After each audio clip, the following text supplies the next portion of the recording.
कल्याण railway स्टेशनवरील एक धक्कादायक प्रकार उघडकीस आलाय। महिलांच्या डब्यात बसणाऱ्या तरुणीचे केस ओढत मारहाण करण्यात आली आहे। कल्याण स्टेशनवरून बदलापूरला जाणाऱ्या लोकलमधील हा संपूर्ण प्रकार आहे।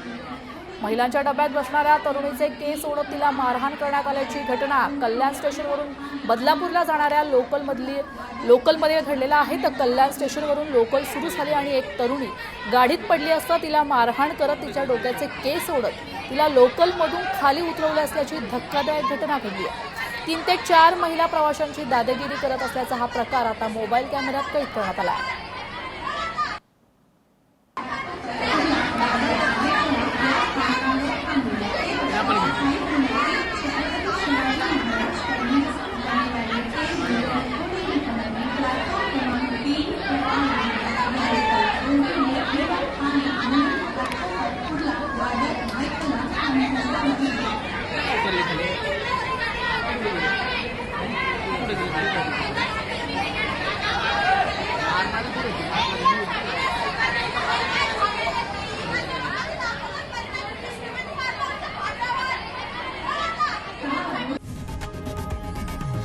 लोकशाही मराठी ऐका, पहा, जागरूक रहा।